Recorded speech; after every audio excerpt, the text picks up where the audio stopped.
Welcome to Advice from Your Advocates. I'm Bob Mannor, a certified elder law attorney in Michigan, and today our guest is Wendy Strayer, the Client Services Coordinator for Mannor Law Group. Welcome, Wendy. Thanks, Bob.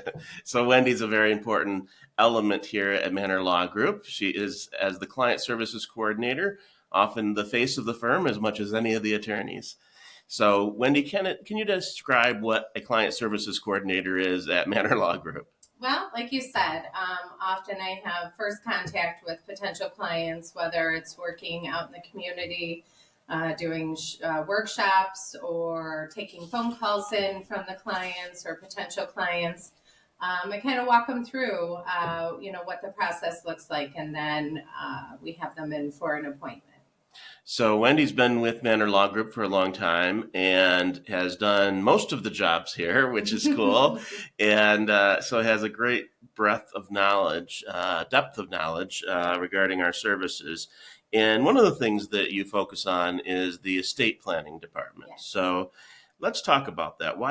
What is an estate plan and why should someone want one? Well, estate plan can be a lot of different things, whether you're just making sure you have powers of attorney documents in place, or you're doing a will, or if a trust or any type of asset protection is what you're looking for. So it can be whatever you want it to be, really. Right. And we're big believers in planning. So the idea of an estate plan is because you're planning. So sometimes people have this in their head that they can just kind of piecemeal things. And they'll say, well, I've got a beneficiary on this and I've got a deed for this, but there's no real cohesive plan.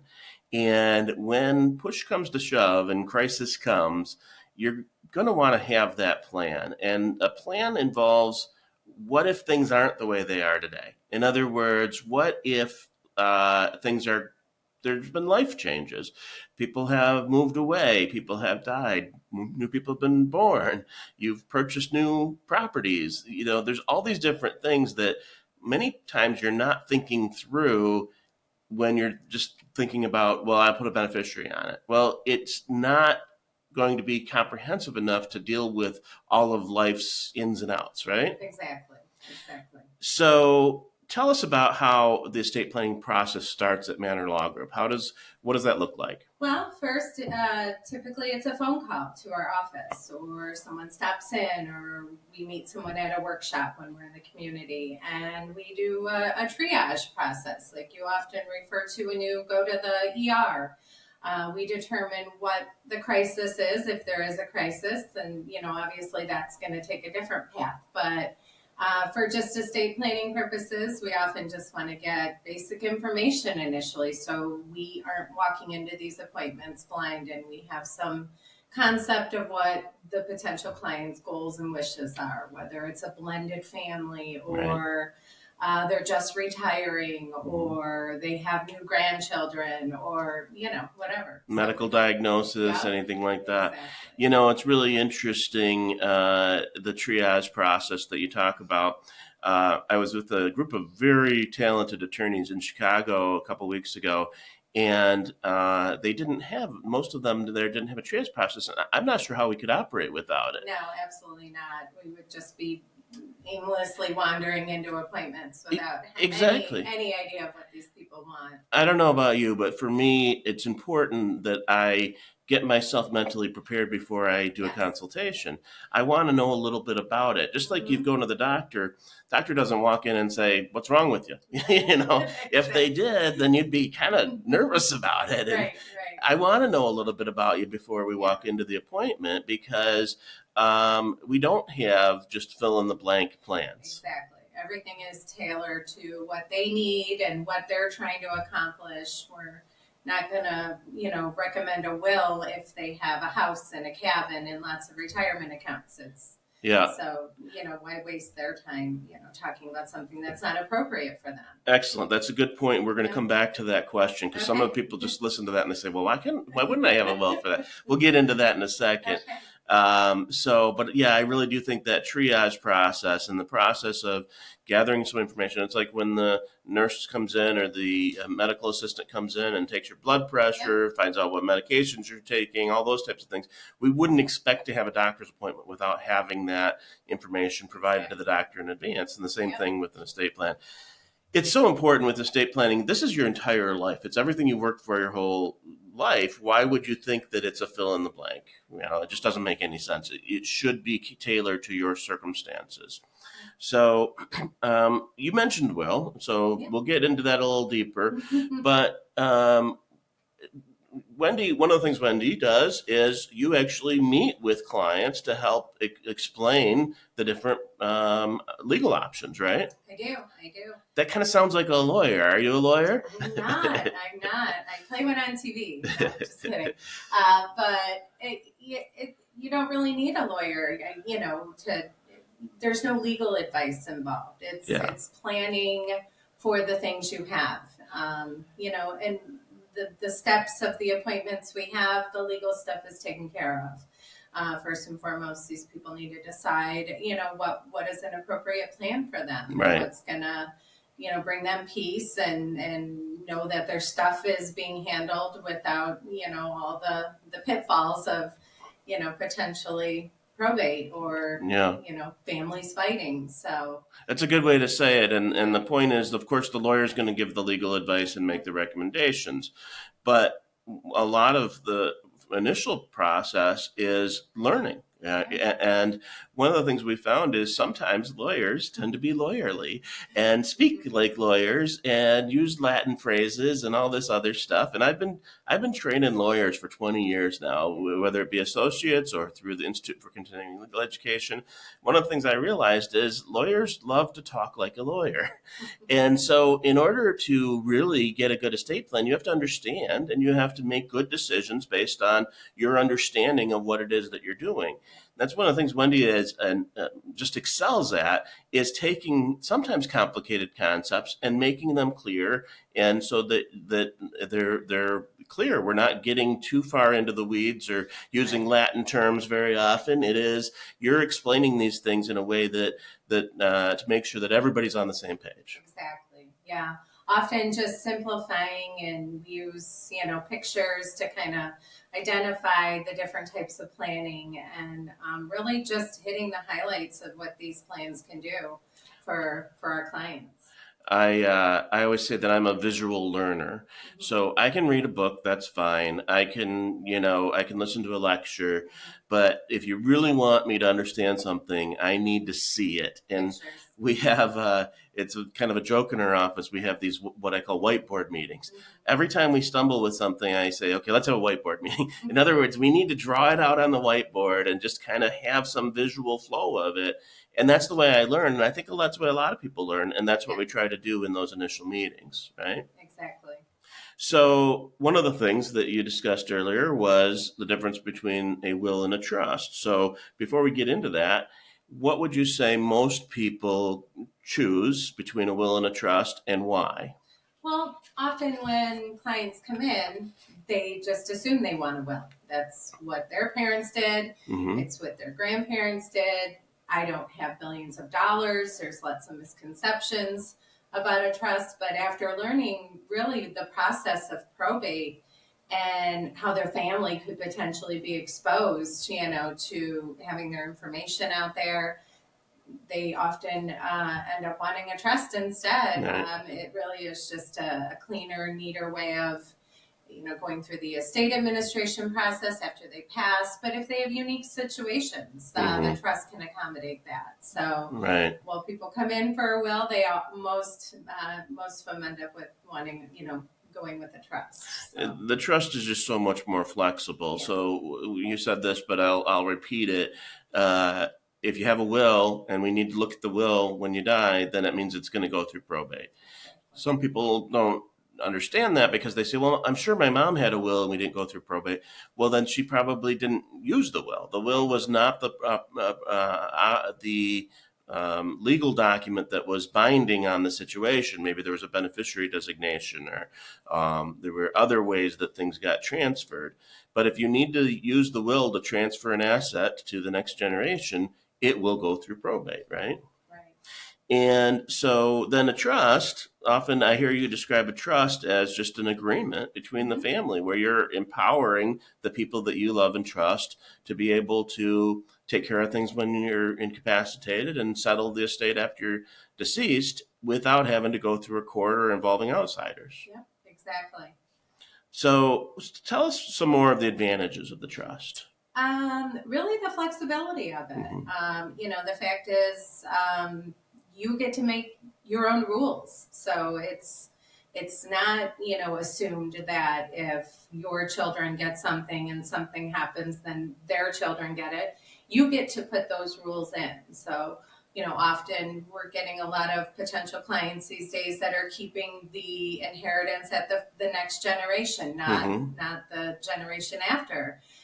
Grandkids, right? Exactly. Yeah. So, they get to write that in there where if a court were to decide it, they automatically look at that, that natural bloodline, as far as if something happens to the initial beneficiaries. Right. So it's the flexibility, really. I remember the story of that we used to tell about the actor James Dean, and how he had a terrible relationship with his father. Now, if you remember the movie star James Dean from the 50s or 60s, I think it was, he died young. I mean, that's the whole thing, that James Dean died young. Well, he didn't have a will. He didn't have a trust. He didn't have anything in place. And guess where everything went? To the father who abandoned him, basically. Yeah. Even though he had other people he loved and wanted his millions to go to, it went to the wrong person because he didn't do planning. Yeah.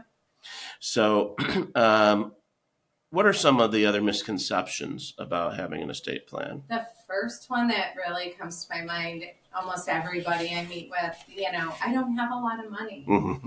You don't have to, Right. But you have stuff. You Right. have a house. Often even people say, well, I have a cabin or a hunting property, but I don't have anything. It's, you have just the right things that will have to go through probate. Well, and the idea is we want to keep that out and make sure that the majority of the stuff goes to who you want it to. I think there's this misconception that if you have, if you're not a millionaire, Right. you're not going to end up having to go through probate. Well, in Michigan, it changes every year, but I think it's about under $25,000. If your total estate is under $25,000, you might be able to do what I used to call a small estate. It's not really called that anymore, but basically it's a process that is a shorter process. Mm-hmm. Still involves probate. But anything more than that, if you don't have a plan in place, if there's no mechanism of transfer, it's going to go through a probably 5-6 month, year-long probate, depending on how quickly all the paperwork gets done. So you kind of alluded to this, but how old should you be? Do you have to be a certain age before you need estate planning? You have to be 18. 18, exactly. And those are our youngest clients. Yeah. We've got some very equipped college students out there right now with some estate planning, even something simple as powers of attorney documents and a will. Right. So if they get in trouble, their parents can help them. But yeah, we've got other podcasts on this, so we're not going to get into it too extensively. But we'll just say, if you sign a power of attorney, are you giving up your authority? Are you giving up your right to make your own decisions? No, not at all. Right. Just have people waiting there when you need help. It's one of those things we talk about. You mentioned 18-year-olds, and you think about your typical 18-year-old. You have yours is 20. Yeah. And so, but you're familiar with the concept that it's, you think you're ready for the world, but you also don't have experience. And so there's this combination of like the person on one shoulder that's saying, you don't need help. And the other one on this shoulder saying, Mom, Mom, can you set up a doctor's appointment for me? I don't know how to call the doctor, And so the thing is, if something happened, they're 18. Parents don't have the authority to even get information from the school or the hospital unless we have documents in place that would allow that. So if somebody was unconscious in a car accident, arrested for some, party they went to or something like that, you'd probably want your parents to be able to help, and they might not be able to, step in and get the information they need without those documents in place. So, extrapolate that out 40 years, and now you're 58, and is that right? Yeah. So, and you have a car accident. Isn't that just as important that your spouse or your children or somebody you love and trust can step in without having to run into court or something like that? So, you alluded to this earlier, but I want to make sure we spend a little bit of time on it.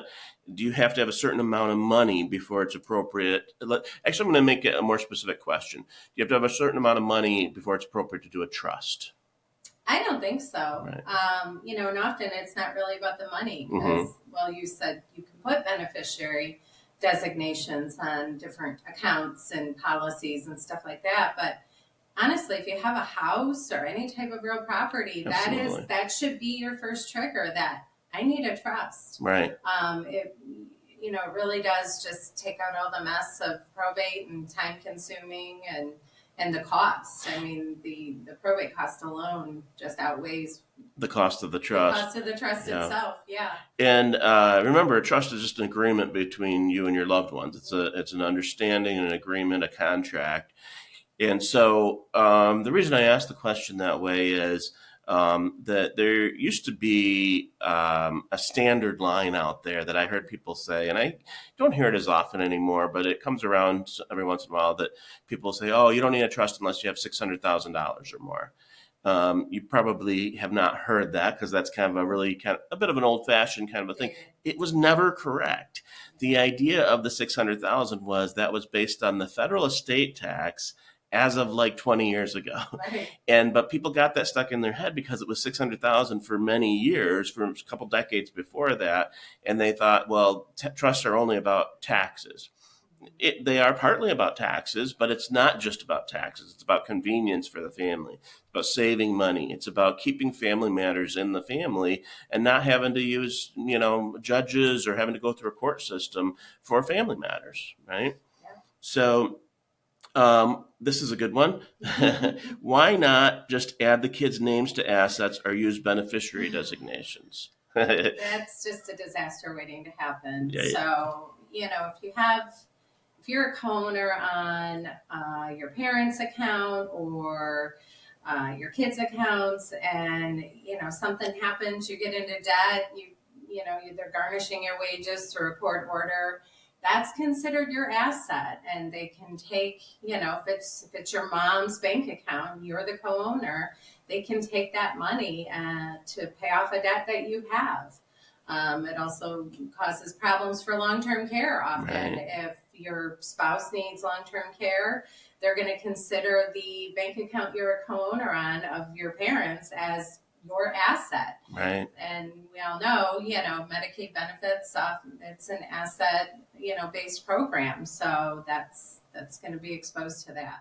I wrote this down the other day. I was just thinking through this, and I wrote down DDBB. Divorce, debt, bankruptcy, and bad decisions. And so your kids are on your account and they get divorced. That could be considered part of their marital estate. Your money, their marital estate. They run up some debt. Their money could be garnished, or your money could be garnished to pay their debt. Bankruptcy, obviously, that's going to be a big problem. And then bad decisions. That's a big one. And, when I say bad decisions, it could be, things that weren't really bad decisions, but it was bad life experiences. Like someone got very sick, or they had a stroke, or they had lots of medical expenses. Now, parents' money could be exposed to the kids' medical expenses, or even their spouse's medical expenses, or your son-in-law's medical expenses, because you put your daughter on your bank account. So it's just really a bad idea. It makes me think about the different, things that change in life. And so the idea, what we're always trying to do is make sure that we have a plan and we've thought through things that might occur, like if people die in the wrong order, or if people get sick, if there's some financial stress, that we've thought through options to protect our clients and their families and their kids and their spouses and all of that. But when something actually does change and you want to change your estate plan, how do you change an estate plan once you've already created it? Well, that's the nice thing about the trust. It is flexible. Often my clients will, say, well, what if I had to change something? It's as simple as we schedule a phone call with the attorney. Of course, they're going to make sure that, that these people are making changes, at their own free will. There's Nobody's holding a gun to your head. Nobody's holding a gun to their head, Yeah. right? And honestly, just make sure the changes make sense, Right. And are consistent with the rest of the plan. So sometimes people think, I've seen, and I really discourage people from doing this, where they have a legal document and they just like cross out a section or they initial it. That's a really bad idea. It's likely to get misinterpreted. But the other problem is if we just change that section, it may reference that section somewhere else in your legal document. So it's really important to do it formally and legally because we got to make sure everything lines up and we don't have contradictory terms somewhere in that document. Well, I was thinking about the flexibility of it and sort of the difference between using deeds or using beneficiaries and doing a trust, which is a more comprehensive plan. I was thinking about some folks we met with recently where they had very clear thoughts about what they wanted to happen. They had property that had been in their family for 3 generations.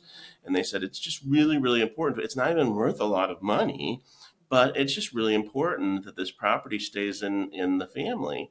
And so they had this big plan that it was going to go to the son, and then from the son to some his nephews, right?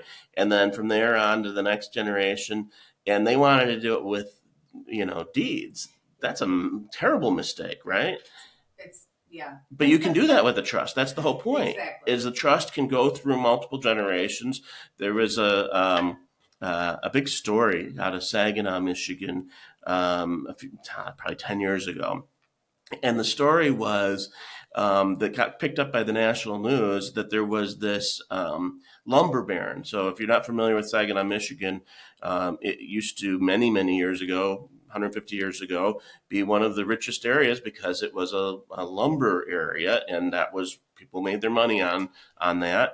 And so we had this rich lumber baron, and the news kind of misinterpreted the story, which they said that he was this old miser who didn't want anybody he knew to get any money, and that he had left it to 4 generations or something like that, or 2 generations in the future. And now those people were getting their money from 150 years ago or whatever.